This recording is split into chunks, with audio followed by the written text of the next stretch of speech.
All right, we'll see if I'm on. I'm on.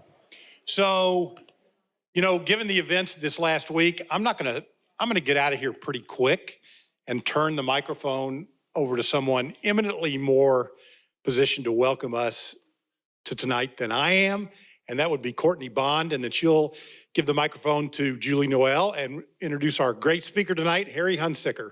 So we're glad you're here, and we're looking forward to the program.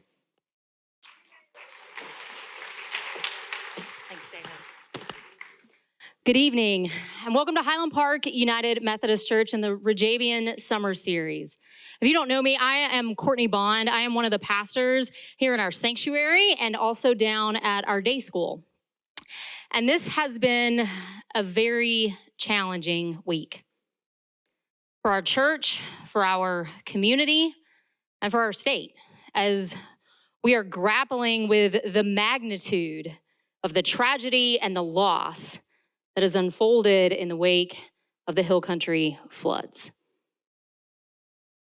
And there are not words really to say, but there are scriptures that we can turn to the holy word of God, where we are reminded, as the psalmist said, that God is close to the brokenhearted. We are reminded, as Jesus said, that those who mourn shall be comforted. And we just want to remind you today that we are here for you. We have been and we will continue to be here to help you grieve the loss and to mobilize help for all of those who are affected by this tragedy. We've got a lot going on at the church this week. Just last night, we were having conversations over here in the Great Hall, talking with parents about how to navigate these kinds of conversations about this kind of grief with our children. Tomorrow morning in Cox Chapel at 8 a.m., there will be a men's prayer gathering. And then tomorrow night is our women's night of worship over in the sanctuary.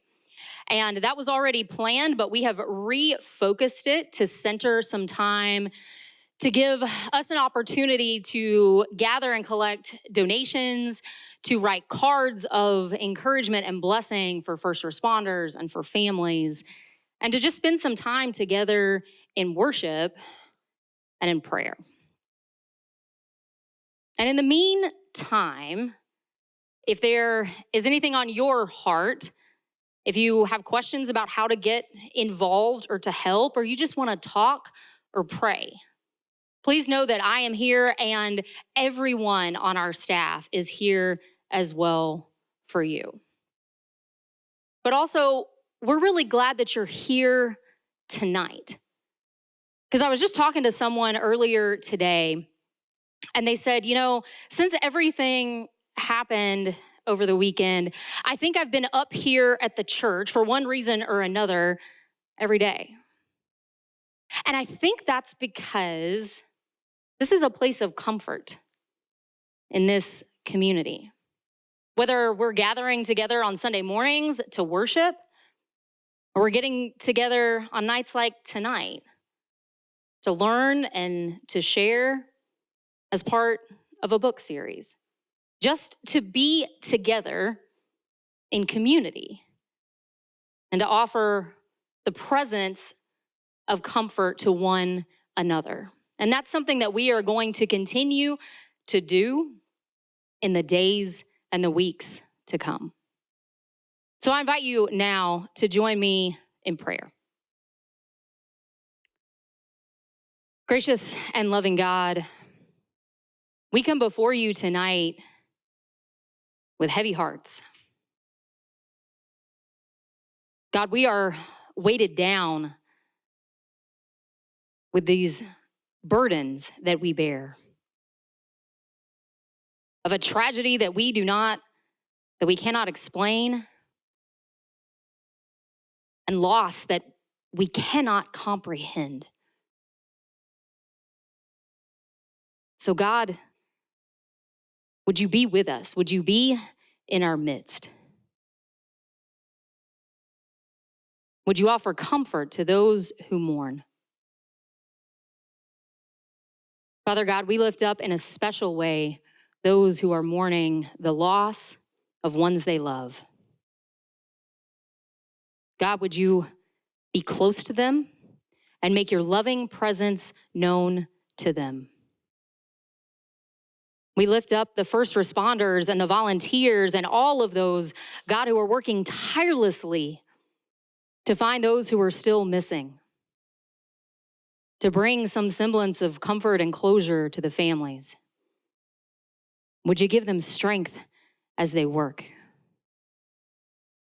And God, would you be with this church and this community as we are grieving alongside one another? Would you fortify our faith, reminding us that you love us and that you are always in our midst, ever so more closely when we are hurting. God, we pray that you would bless us as we are gathered here tonight, as we are gathered in community in this beloved Rejebian series. God, would you remind us to be ambassadors of your love and your grace and your compassion in all that we do and say in a dark and hurting world. We lift up all of these things in the name of your Son and our Savior, Jesus Christ. Amen. I'm going to invite Julie to come up and introduce our speaker. Have a wonderful evening.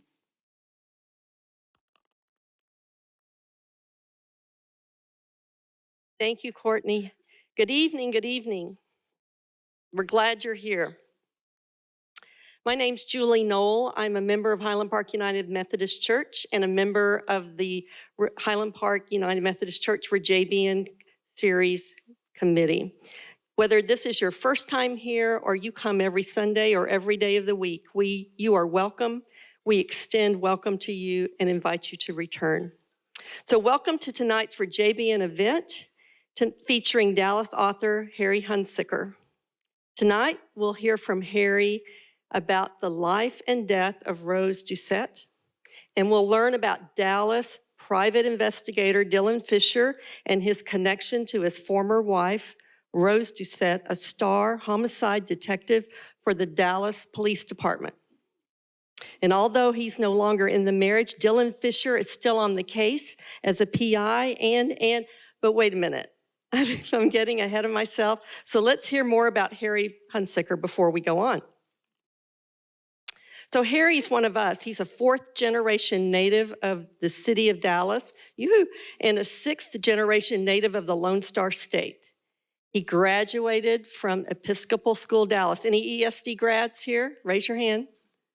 And then he journeyed south to Waco and Baylor University. Any Bears in the midst? Okay, there you go, Harry.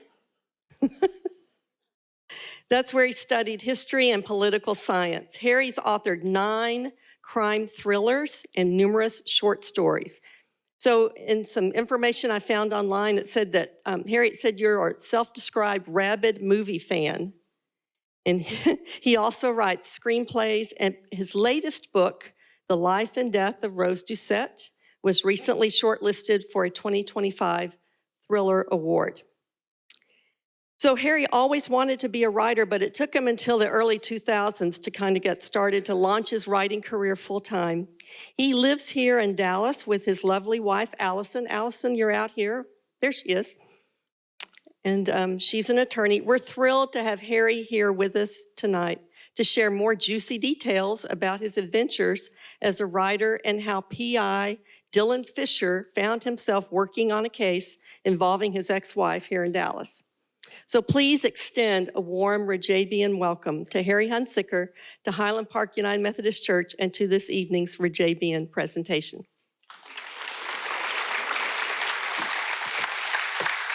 Thank you. Thank you. Oh, you guys hear me?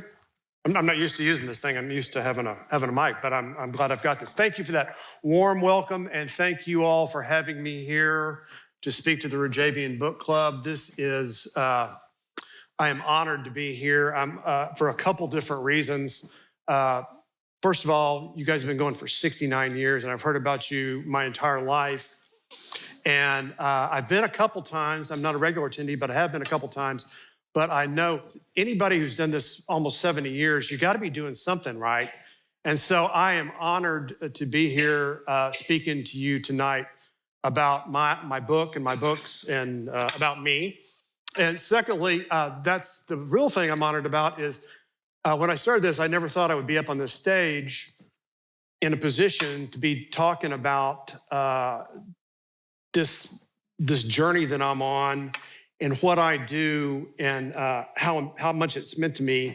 And so, and I'm honored that I can be up here and share with you what it is that I do. So I'm going to do a couple things tonight. I'm going to tell you about my books and specifically Rose Doucette. And then I'm going to tell you a little bit about who I am and how I came to be here. And I do that. I know people always love to hear the origin story, and they love to hear kind of the road to publication story. I get a lot of questions about that, so I just thought I incorporate that into my comments tonight. And but I really want to do that because I know that maybe there's some people in the audience, or maybe some people in the audience know some people, family members or whatnot, or friends who might have this thing inside of them, this little spark or this burn or this something that feels like they might want to do something other than what they're doing with their life, and to do something with a little creative outlet to it. So I'm going to talk about that and how you might nurture that a little bit and get on a different path if that's where you would like to, where you feel led to be. Anyway, so that's what I'm going to do tonight, and I want to leave a lot of time for questions and answers because these things always work better when we are having a little back and forth. Because as much as I do love to talk about myself, because writers, especially me, I like to think of myself as an insecure narcissist. As much as I like to hear myself talk, it works better if I have somebody to talk to one-on-one and answer questions or have a little discussion. So that's what I'm going to do tonight. So I'm really here talking about the life and death of Rose Doucette up there. You can see the big version. Here's the little version. Books are available for sale. Just got to give that plug out there for the publisher. Books are available for sale. So this is my 9th crime novel. And people ask you, which is your favorite one? And it's hard to say. It's like your kid. Which is your favorite book? Which is your favorite kid? I'm going to say this is my favorite book. I'm just going to go out on a limb and say that. This is about the story is about a private detective who's forced to partner with the man who broke up his marriage. Yeah, I like that. Yeah, that's what I thought when I had that idea. Thank you. It's about a man who's forced to partner with it's about a detective who's forced to partner with a man who broke up his marriage. And he's forced to partner with this guy because someone has killed his ex-wife, Rose Doucette. Spoiler, sorry, she dies I think in chapter 2, but sorry, it's in the title. She dies in chapter 2. So he found himself pulled into whatever she's working on, and whoever killed Rose has framed our hero, our detective, for the murder. And then the killer has also gone after Rose's current husband, who broke up the marriage between the detective and Rose. So these two men who do not like each other, to put it mildly, have to put aside their significant differences and work together to figure out what this woman that they both loved was involved in. And so they do, and that forms the bulk of the book. Rose dies in chapter 2, and that does not mean she's not a character in the book. She lives, in a manner of speaking, throughout the entire book through the eyes of these two men, and then through the eyes of people that they talk to, trying to find out who killed her. And they talk to her friends and old family members and colleagues on the police force, and they put together this picture of Rose Doucette that they didn't know about. There was a different facet to her that neither man knew about. And so they kind of have to come to terms with the fact that the woman they loved kept something from them. So the relationships they were in, there were secrets, and she kept those secrets for good reasons, but I'm not gonna get into that. You can, if you buy a copy and read it, you'll find out. So people always ask me, and I know that's coming, but I'm happy to answer. I'm going to answer it right now. Where do you get the ideas for your books?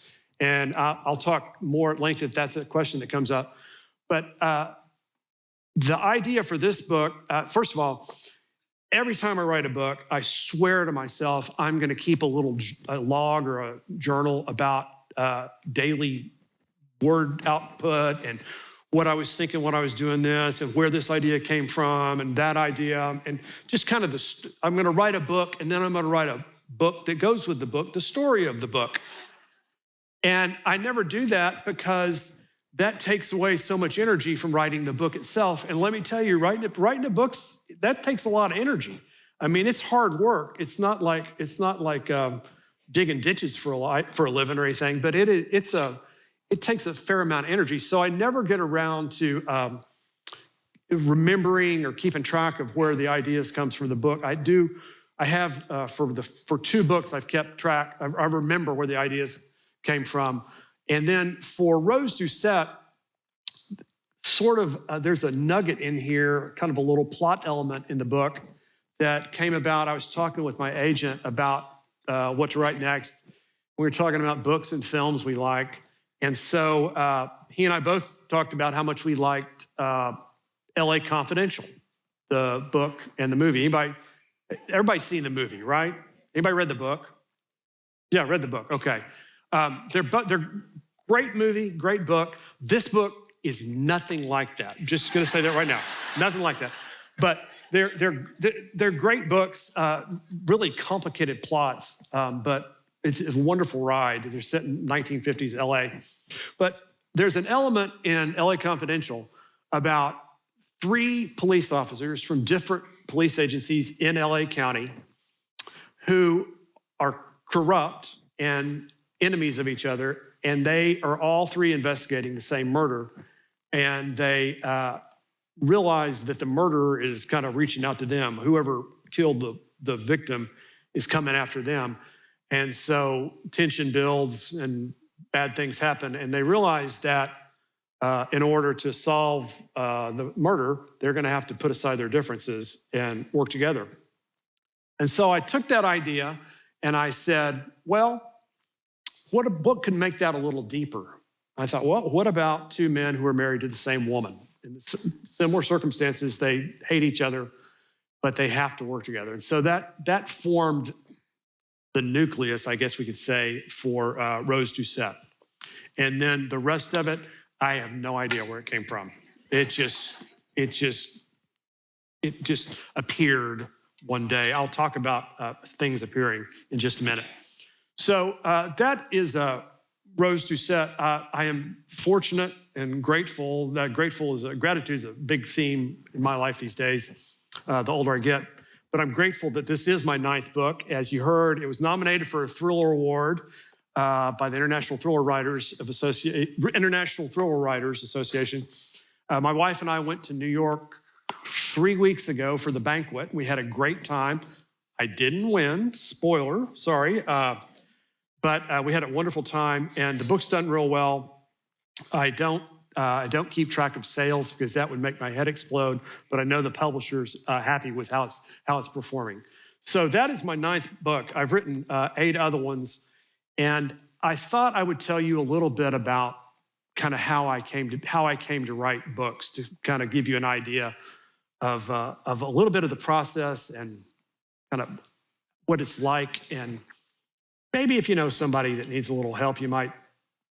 Maybe if you're thinking about doing something, you might take these words to heart. Anyway, so as you heard, I was born and raised in Dallas, Texas, 4th generation native of Dallas.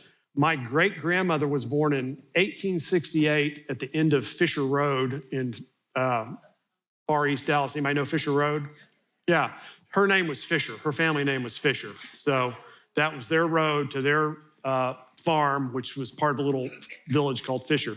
So I go back pretty far to Dallas. And it's a great place to live. I love Dallas. I mean, it's my home. I've, except for going away for college, I've lived here my entire life. But I was an only child, and I grew up, you might be surprised to know, before the age of the internet and before Xbox and video games and things like that. So as an only child, my friends were books. And I read voraciously. I read ravenously. I devoured books. I devoured novels specifically. Didn't read much nonfiction. I read more nonfiction now than then. But back then, I read just, my nose was in a book all the time, a novel. I read, I remember when I was probably 5 years old, I told my parents I wanted to read because my parents were readers, and that I saw them. They didn't read like I did. Not many people did, but they were reading. So I kind of mimicked them. I said, I want to start reading. So they got me. They were thrilled. So they got me books, and I remember at 5 years old opening the book and pointing out the words I knew and just going page by page. I didn't know all the words, but I just enjoyed the act of having the printed word in front of me. So I read and read and read voraciously. I read all the stuff kids do, the Hardy Boys and Nancy Drew and all that stuff. I read wildly inappropriate stuff too as I got older. When I was 13, I read Sidney Sheldon's The Other Side of Midnight. Anybody read that? So if you've got a 13-year-old boy in your life, don't let them read that book. Totally, for those of you who don't know, it's kind of 50 Shades of Grey for a different era. But Sidney, Sidney Sheldon, The Other Side of Midnight. It's a great book. That guy was a magnificent storyteller. I mean, he was a phenomenal storyteller. But I read that, I probably read that 2 or 3 times. I read at the same time The Godfather 2 or 3 times, wildly inappropriate for a 14-year-old, however old I was, first time I read it. So I read and I read and I read, and I knew that, I knew deep down that this spark was in me that I wanted to be a writer.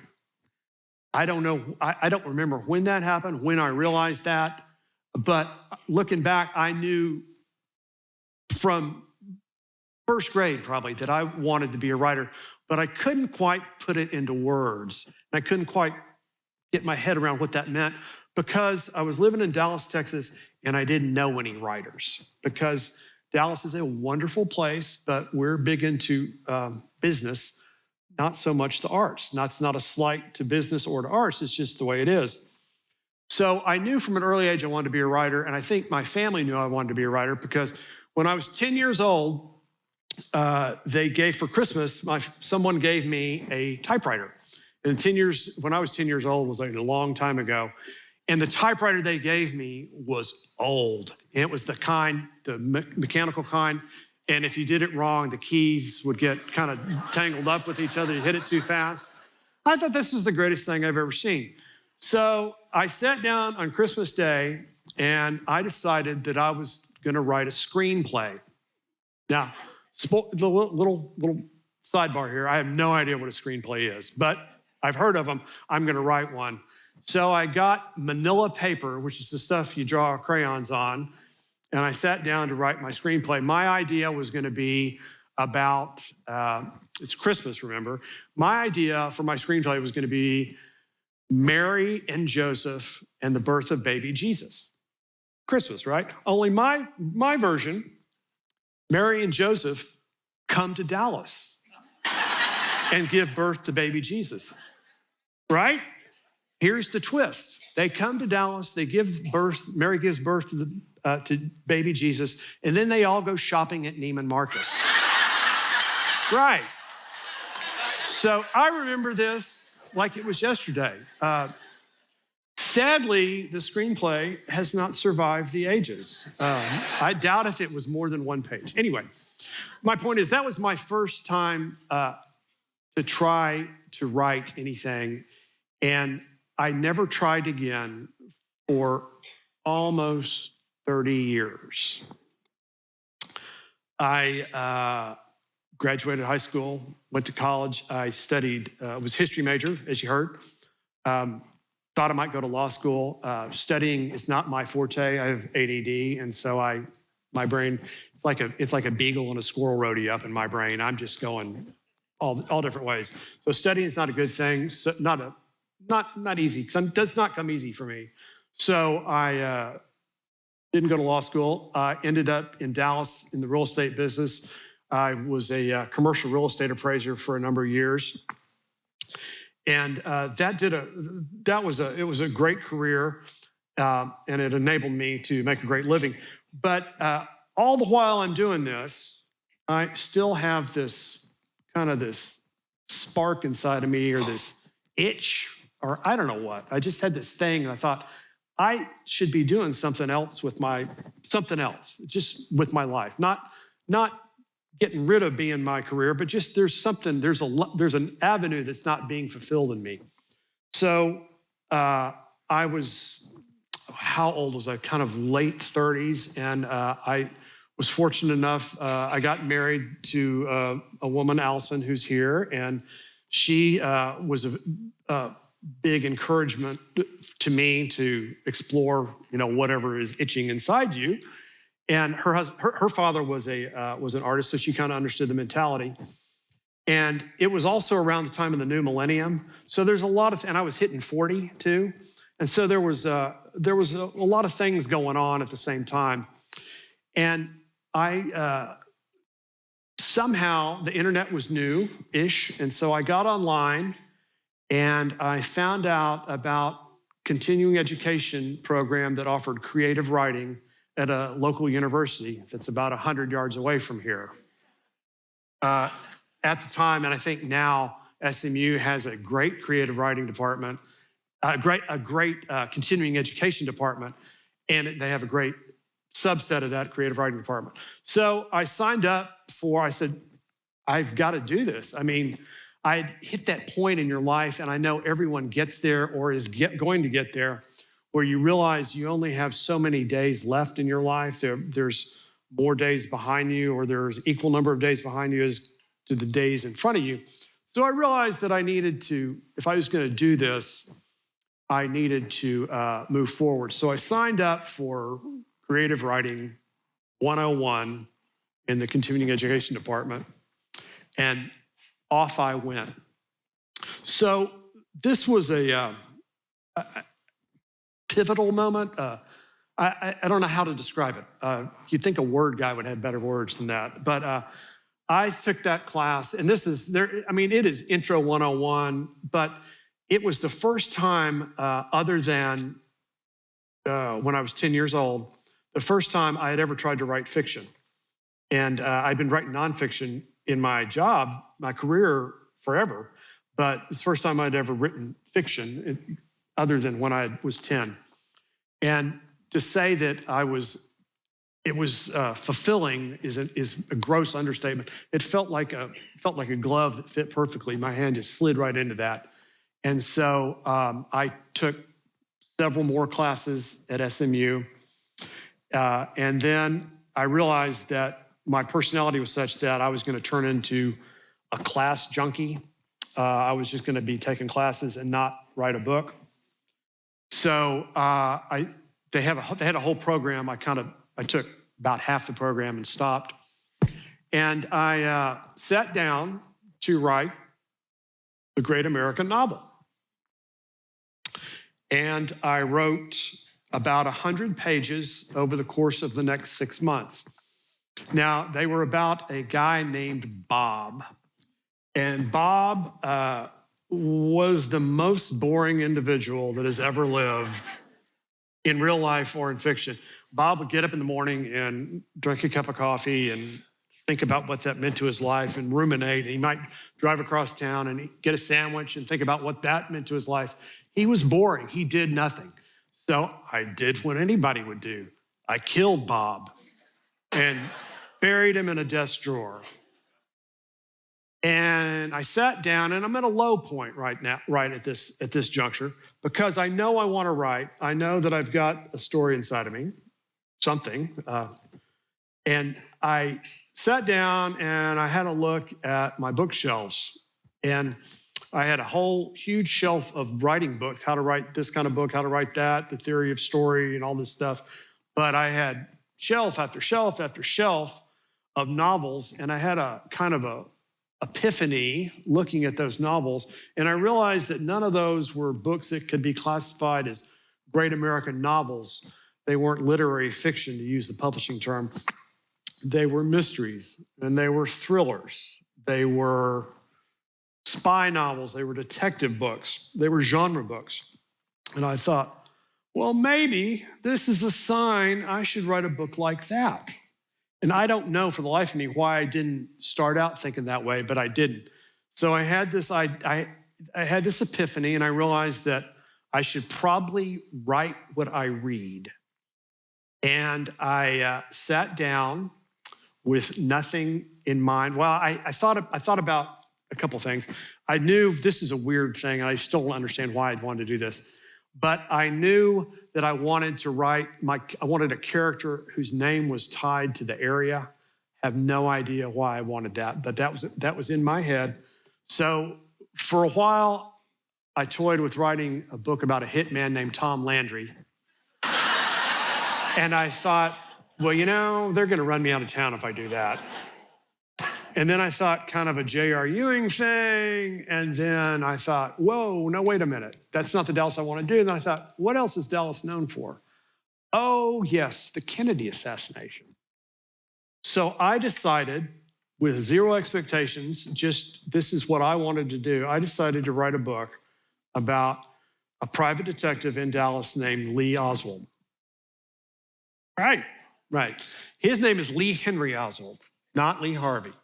Lee Henry Oswald, and he's in Dallas, and that is the cross he has to bear.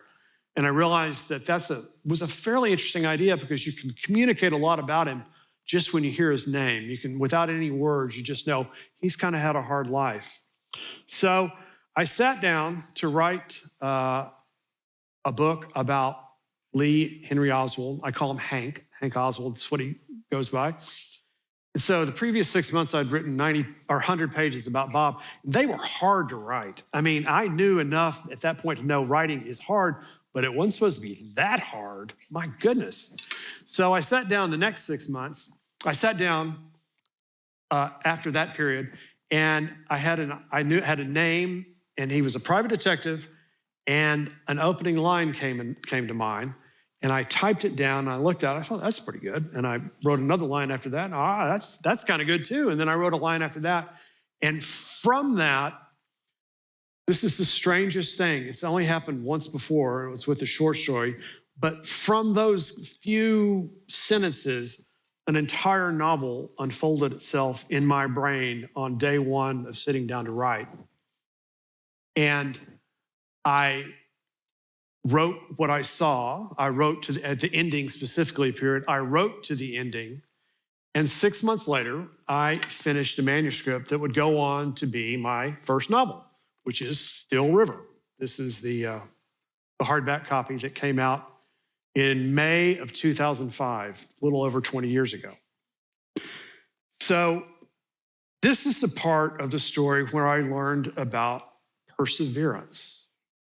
Prior to this, I learned about creativity and kind of listening to yourself and maybe following that dream. Now I'm going to learn about perseverance, because while I'm writing this book, I'm online and I'm reading books about getting published, and I'm studying and talking to people online about how you get published, and I'm immersing myself in all that. And I learned that I don't want to self-publish, because I don't want to send money out. I want money to come to me. And so I realized that I learned that if you weren't going to self-publish, you were going to go to a traditional publisher, a real publisher. And to do that, you needed a literary agent. So I learned about literary agents, which is a whole other topic. We could talk a long time about that.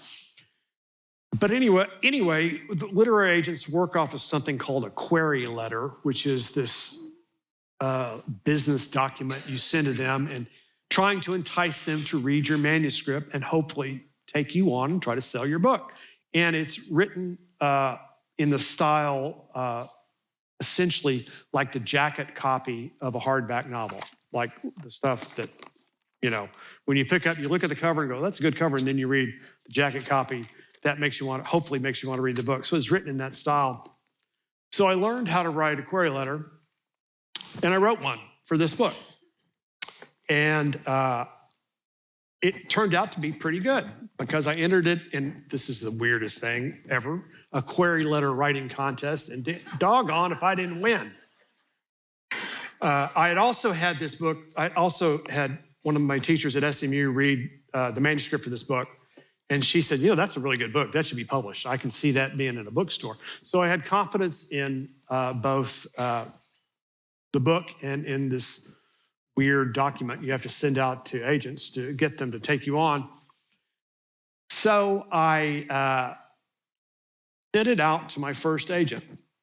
And I sent it to a woman who had last repped a detective series set in Dallas. Has anybody read the Jack Flippo series by Doug Swanson?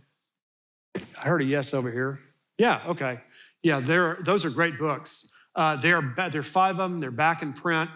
Jack Flippo is a Dallas DA who gets disbarred or something. Now he's a private investigator. Doug Swanson no longer is writing detective novels. He's gone on, he's writing, still at the Dallas Morning News at this point, and writing nonfiction. So I thought this woman who represented his books, I thought, what she needs? She needs another Dallas detective series. So I get my award-winning query letter, and I put it in an envelope. This is pre-email, widely accepted email. I put it in an email with a self-addressed stamped envelope, because that's how you did things. And I send it off to her. And a week later, I get my self-addressed stamped envelope back in the mail. And I thought, well, that was awful fast. Is that good news or bad news? So I open it up, and there in the envelope is a Xerox of a Xerox of a Xerox of a Xerox. The letters are barely legible, and it's been copied so many times, so many different ways that it's kind of off kilter, And it says, "Dear author, we regret to inform you that in today's incredibly tight fiction market, we're not taking on new clients, blah, blah, blah." I got my first rejection letter. I was crushed. So I allowed myself a day or two to be kind of despondent over her lack of judgment, to be quite honest. I allowed myself a day or two of that. And then I kind of picked myself back up, and I said, I got another list of 10 agents here. I'm just going to send it to all 10 of them, and just one of them, they're going to pick me up. It's going to, it's a foregone conclusion. So off those 10 letters went. Well, 18 months later, I was mailing my 117th query letter out. I had been rejected over 100 times, and I finally found someone who called me and said, "Well, I love your book. I want to rep it." And he took me on and sold it in 2 weeks, and that's what started my journey. Now, I like to think I just plowed straight ahead. I just went, but during those 18 months, no deviation. I was forceful. I was going to keep going no matter what. My wife tells a different story. She says, "You were pretty down about the whole thing. And you were like a touch and go." And I think she's usually right about most things. So I think she was probably right about that. But I didn't stop. I did keep going. I had encouragement from my wife and from my writers group and from other people. I had encouragement, but I still had this thing inside of me, this fire. And I thought, I've written this book. I don't want it to just be a stack of papers. I want it to be a book. I am going to follow this to the logical end, and I'm going to, I'm never going to be able to look at myself if I don't. I will have a regret if I don't push this as hard as I can. So I pushed it as hard as I can and ended up with this, which became a 3-book series featuring Lee Oswald. And after that, I did, 3 books with another private detective, and then 2 more with a former Texas Ranger. And now I have done Dylan Fisher and the Life and Death of Rose Doucette. So the message there is, if you've guys got somebody in your life who is looking for who is feeling like they want to break out and there's a spark, I would encourage you to encourage them or encourage yourself that now is the time. Art demands to be seen. And so if you want to create art, please do. So I'd want to talk to you guys now because I've just been up here talking the whole time. How about we do a little Q&A? Anybody, we have a mic here. Mics on both sides, and somebody will bring them to you. Anybody? All right. Am I going to write another book? Where are you? Who said that? Up there.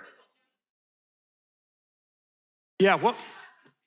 Am I going to write another book?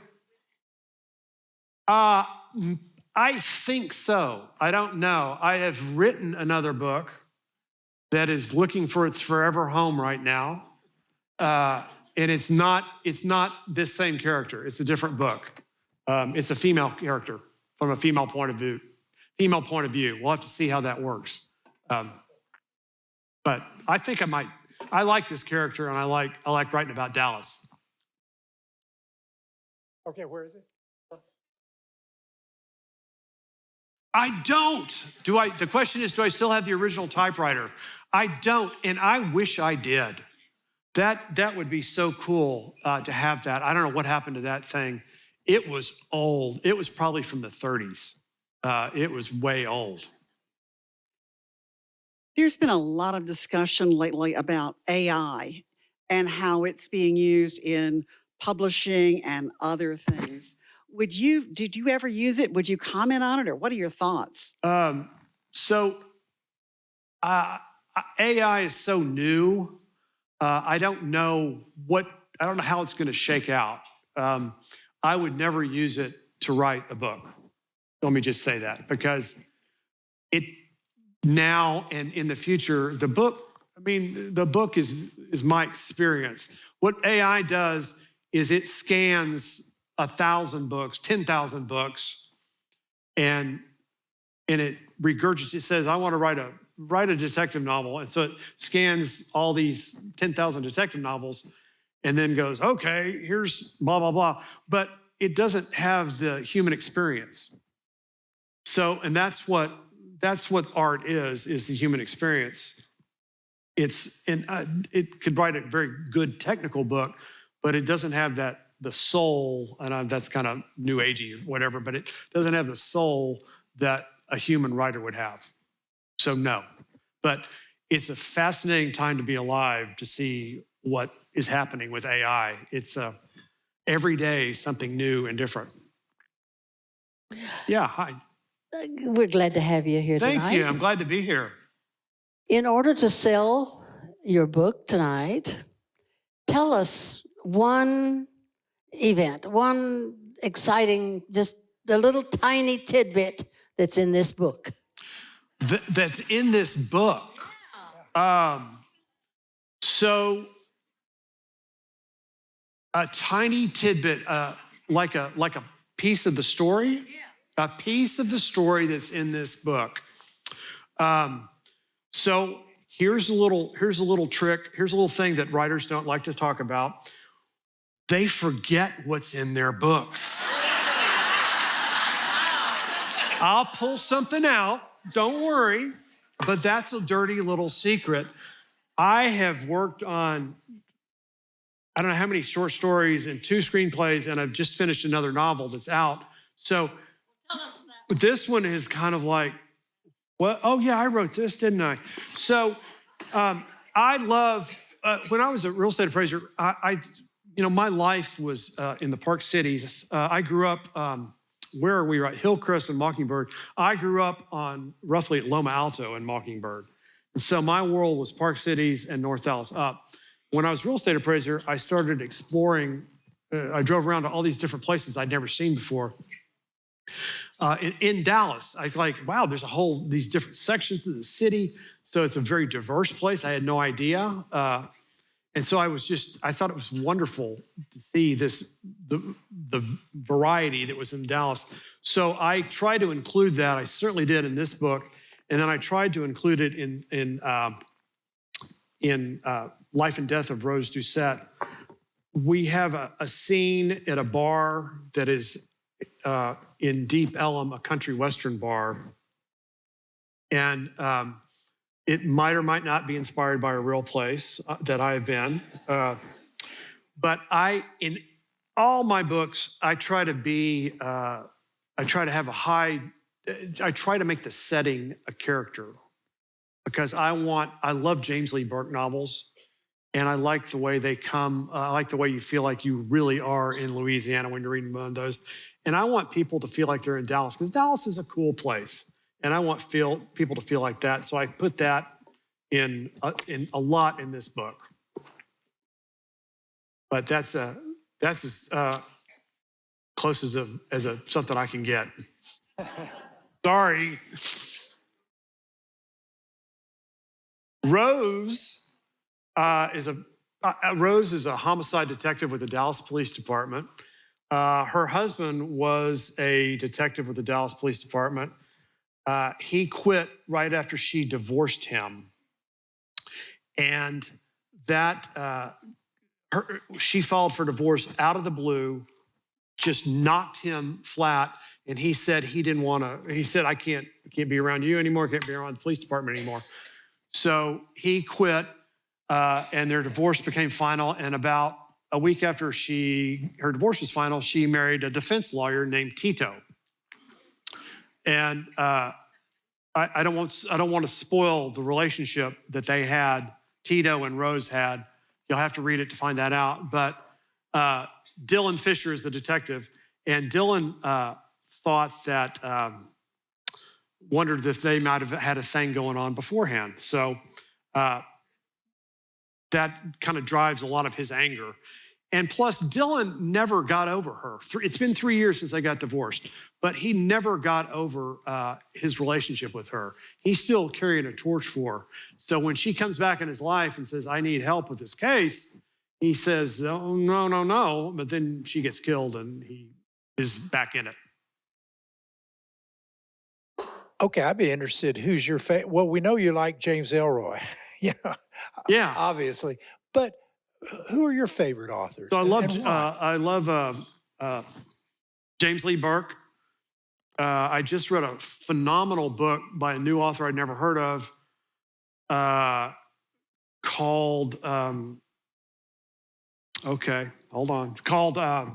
God of the Woods. And her name was, has anybody read that? What's her name? Oh, Liz Moore, yeah. Liz Moore, God of the Woods. Phenomenal book. It's a mystery, but it's more than that. It is a amazing novel. Got one back there. Yeah. Are you going to bring any of your previous characters back, like Hank Oswald or the little boy in the Sicario? I was wondering, what did he grow up to be? And, just things like I don't know. Thank you for remembering. You read Texas Sicario. Thank you for remembering that. I don't know what he grew up to be. He grew up to be alive, which is the best part. Yeah. I would love to do more of those books with Arlo Baines. Those were my, there were 2 books in that series. That's not really a series. That's a book and a sequel. I would love to do more of those. They were about a former Texas Ranger whose wife and children were murdered. The first book is The Devil's Country. And he's kind of at loose ends, and he's in this little town grieving. And he sees a woman who reminds him of his wife, and she's got 2 kids. And she gets killed, and the kids disappear. And so it reminds him of what happened to his family. So to make amends, he tries to go find the children. And drives the whole plot of that book. And I thought he was a marvelously complex character, and I would love to do more of those books if maybe some publisher will have me. Unlike you, I have trouble reading fiction, and when it is, it's historical fiction. Have you ever thought of launching into that genre? I have not. I have trouble keeping the facts straight in the current day. Let me just say that. I don't do research well. I researched this book more than I have any other book. There's a lot of police procedural in there, and so I talked to several cops, and I have a former prosecutor in my writers group, and I talked to him about some of the stuff. I want to get the courtroom stuff right. So research and I don't do well. The trouble with research is you either go down a rabbit hole or you feel like you have to include it all in the book, and then that bogs down the story. So I don't like to do that. Any other questions? Anybody else? Yeah. Well, where are you?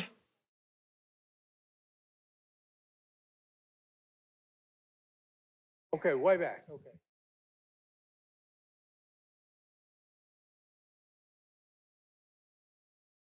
All right. Dark.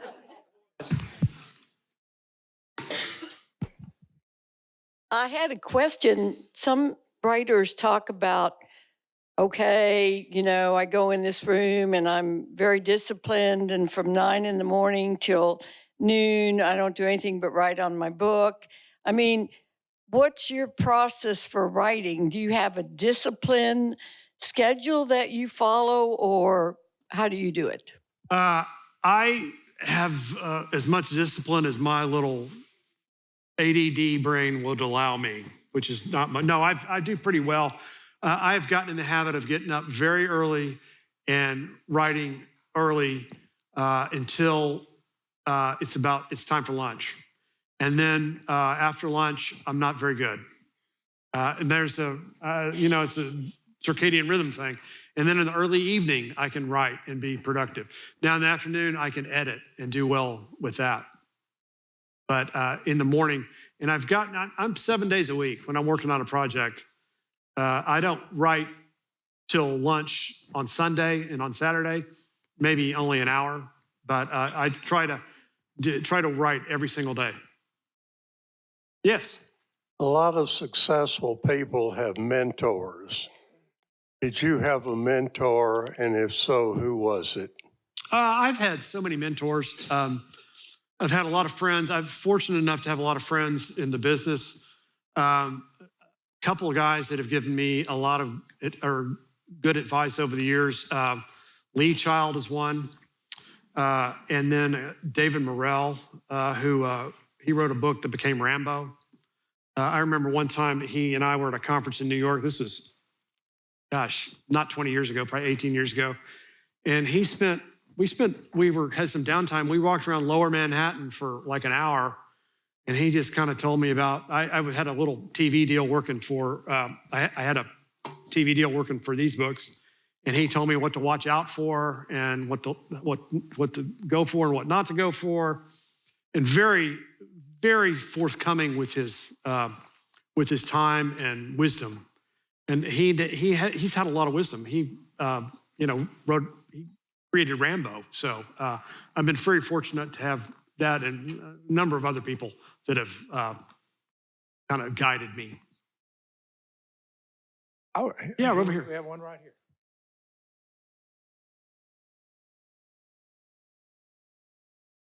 Just wondering if any of your books have been sold for movies or TV shows. Yeah, the Oswald books were at Warner Brothers to be a TV show at CBS back 17 or 18 years ago.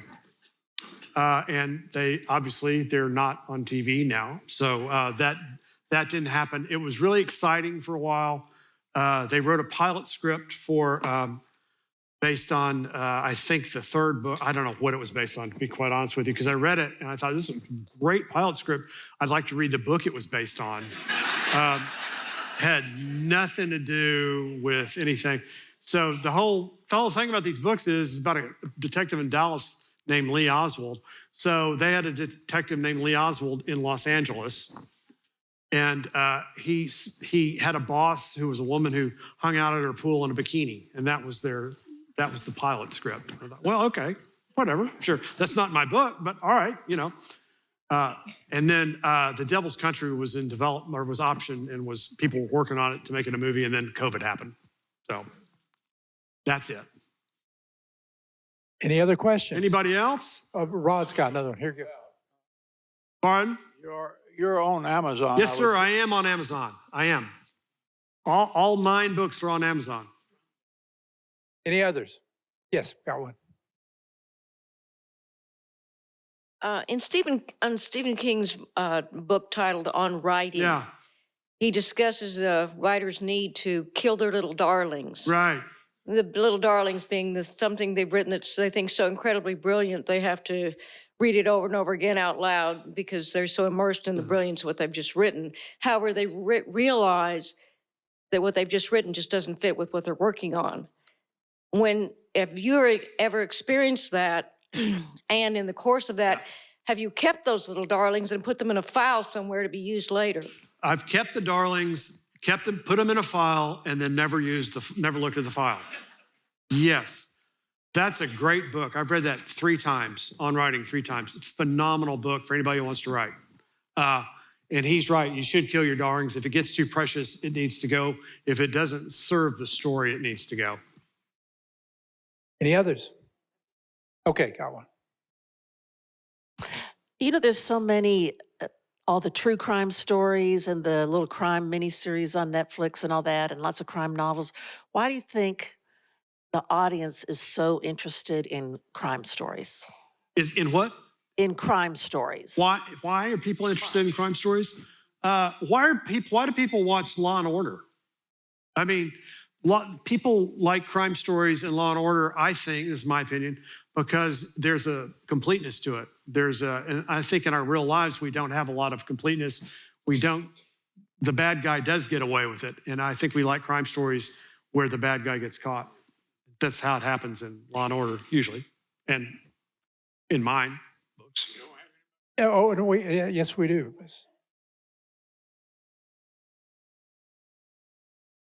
You mentioned that you had to find another agent or another publisher, or do you have to do this through each book? Or no, what? I've had 3 publishers now, and that's fairly standard, is to bounce around. Okay. Yeah. Oh, okay. Any others? Okay. Oh, Rod's got it. Always a funny You take your story through the crime, the investigation. Do you ever get it into the courtroom with them? And if so, do you need to know any law? Do you get that far? Say that again? The trial. Do you get into the courtroom scenes? Uh-oh. What's that? Amber Alert. Okay. Suspect running around. So I'm sorry. What was your question?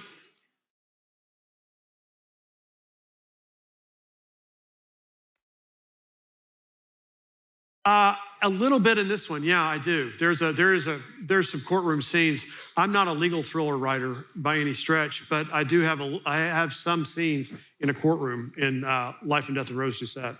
There's something I could tell you about. The courtroom stuff in here. I remembered that. Okay. Thank you for jogging my memory. Thank you. Yeah, good. All right, we've about reached the hour, I think. Any more questions? Okay. Thank you, Harry Hunsicker. Thanks. Now, we're going to take Harry right up to the signing table. Interrobang has Rose Doucette copies to be purchased, and he can personalize them and sign them. Next week, reviewer Holly Stevens is going to do the 3 Emmas, a little bit of crime and mayhem in San Antonio. And so we are in our crime and mayhem phase of this series. So see you next week for that, but see you upstairs for Harry Hunsicker signing books. Thank y'all. You've been great.